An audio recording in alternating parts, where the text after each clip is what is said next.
pasasalamat ay tanging sa mahal na Panginoon Jesus po lamang at dobling paggalang po at pag-alala turo na iniwan ng ating beloved Pastor Wildy Estrada Almeida at Assistant Pastor Lina C. Almeida at pagbati rin po sa ating pong mga beloved children, sa ating pong mga beloved ordained preacher, sa ating pong mga beloved preachers, sa inyo ating mga workers, sa inyo po mga kapatid sa dakong ito ng Baliwag. Magandang tanghali na po sa inyong lahat. At ako po'y bumabati sa inyo ng 31st anniversary ng Baliwag Outreach. Tunay po na talagang ako po ay nagpupurit, nagpapasalamat sa mahal na Panginoong Hesus dahil isa po ako, ang aking pamilya, na pinili ng mahal na Panginoon upang siya'y paglingkuran sa gawaing ito. Amen. Dahil akala ko po nung unang, habang lumalaki po ako, akala ko nasa tamang katuroan na po kami dahil napakadeboto po namin nung time po na yon. Ngunit salamat sa ating mahal na Panginoon dahil inalis po kami sa pananampalataya na yon at nasupungan ko po ang gawaing ito. Sa pamagitan nga po ng aking mga karamdaman nung time po na yon, may taglay po akong tonsillitis, nervous breakdown, UTI na umiihi na rin po ako ng dugo. After ko pong mabautismohan sa tubig, instant po lahat, pinagaling yan ng mahal na Panginoon. Amen. Praise the Lord. At yung pong kagalingan na yun, pinanghawakan ko po dahil sabi ko, kung di totoo ang gawaing ito, paano akong gumaling after ko lang mabautismohan? Hindi ko na po naramdaman yun.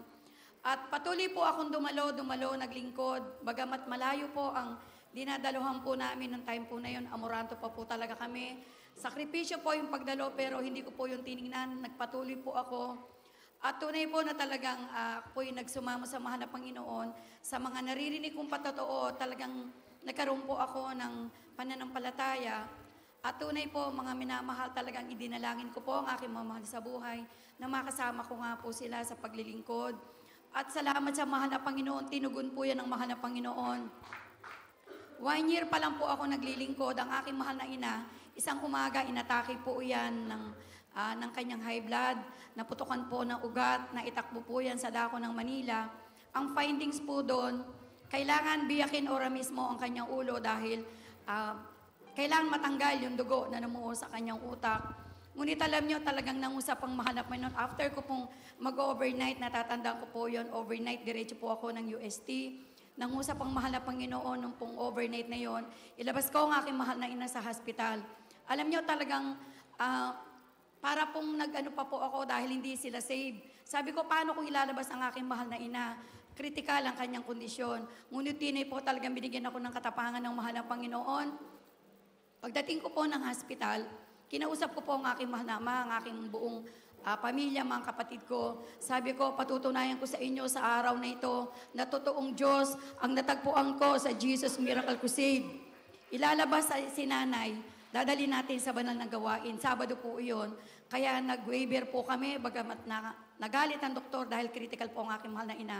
Hindi ko po yung pinansin, kahit nakikita ko pong dahil hindi kami kilala, hindi kumikibo ang aking mahal na ina, hindi siya nagsasalita, mata lang po ang kumikilos.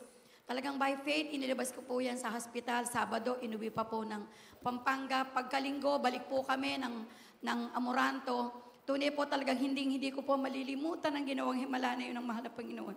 Ang aking pong mahal na ina, napatay ang katawan na hindi nagsasalita. Talagang bedridden na po. Sa matuling salita po, mga minamahal, nag-start po ang gawain doon ng 10. Natapos din po ng 10 ng gabi. Sabi ko, walang uuwi na hindi magpapabautismo sa tubig. Alam niyo ang ginawang himala ng mahal na Panginoon? After pong mabautismuhan sa tubig ng aking mahal na ina, instant po yan, pinagaling siya ng mahal na Panginoon. Amen. Praise the Lord. Naglakad, nagsalita para lang po nagdahilan. Kitang-kita po yan ng aking buong pamilya kung gaano kabuti ang ating mahal na Panginoon sa gawain ito. Amen. Kaya po nung gabi po na yun, talagang pinagpala po kami. Yung isang kapatid ko po na lumilinaw ang dugo, after din po niyang mabautismuhan, instant pinagaling din po siya ng mahal na Panginoon. Amen. Yung pong isa may eksema sa paa, taon po ang binibilang. Pag po yun susumpungin, kailangan uminom ng gamot.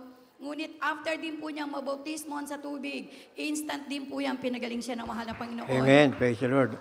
Ngunit alam niyo po, talagang sa kabila po ng himala na yon, ng malaking himala na ginawa sa amin, hindi ko pa rin po naisama ang aking mahal na asawa, bagkos naging taga-usig pa po namin siya. Pero hindi po ako sumuko, hindi po ako talaga nag-question sa mahal na Panginoon. Tuloy-tuloy lang po yung paglilingkod namin. Idinadalangin namin siya, isinasama na makasama namin. Tunay po na talaga napakadakila ng mahal na Panginoon, na bagaman taon po ang binilang, ngunit tinugon din po kami ng mahal na Panginoon. Isang umaga, siya naman po ang na-stroke, siya naman po ang naputokan ng ugat. At dahil nga po hindi siya save, naitakbo din po siya dito sa Baliwag, tinanggihan. Naidala po namin sa dako ng Maynila. Ang findings, ganun din po. Kung ano yung findings sa aking mahal na ina, ora mismo kailangang biyakin ang kanyang ulo. Ganun din po ang findings. Ngunit tunay talaga ako po yung nagsumamo sa ating mahal na Panginoon. Inirecall ng mahal na Panginoon sa akin po yung himala na ginawa sa aking mahal na ina. Kaya nag-decide po ako bilang asawa, ako po may karapatan para magdesisyon sa kanya. Nung time po na yung sabi ko, mahal na Panginoon, bakit nga ba kami nandito? Sabi ko, anak mo kami. Sabi ko, buhay ka, mahal na Panginoong Hesus, sa gawain na ito, na tunay sa dami ng himala na narinig ko, nakita ko, naranasan namin. Mahal na Panginoon, patawarin mo po kami kung ano man po ang aming mga pagkukulang.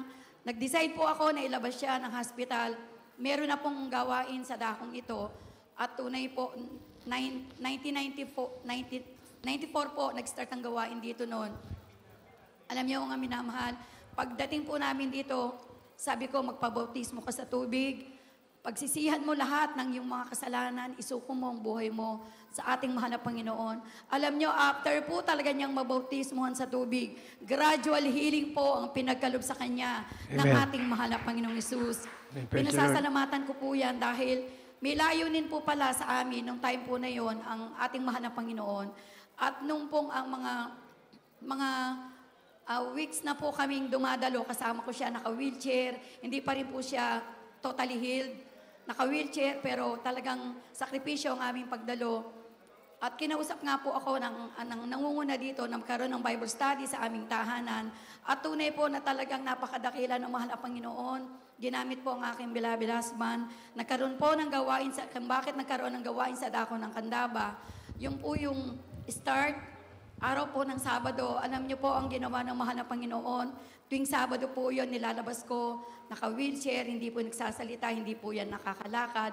Ngunit, ikatlong Sabado lang po ng Bible study, instant po, pinagaling na rin siya ng ating mahal na Panginoon Jesus. Naglakad, nagsalita, nakapag-drive po ng aming sasakyan, nakagawa sa aming tahanan.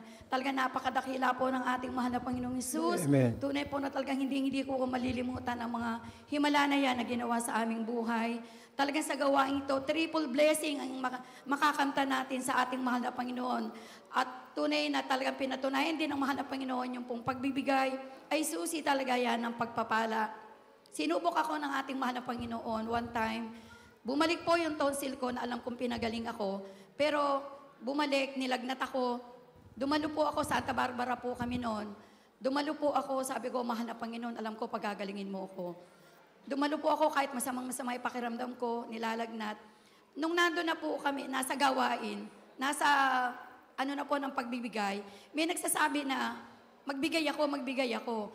Pero ang iniisip ko, mga minamahal, yung last money ko po na hawak, baon na lang po ng anak ko, pangkain na lang, pambili na lang namin ng ulam. Ngunit sabi ko, mahal na Panginoon, alam kong hindi mo kami pababayaan. Alam niyo po, nung tumapat po yung offering cloth sa akin, pikit mata, inulog ko po lahat ng aking natitirang pera. Alam niyong himala ng mahal na Panginoon, after ko pong maibigay yun, instant po, pinagaling ako ng mahal na Panginoon. Amen.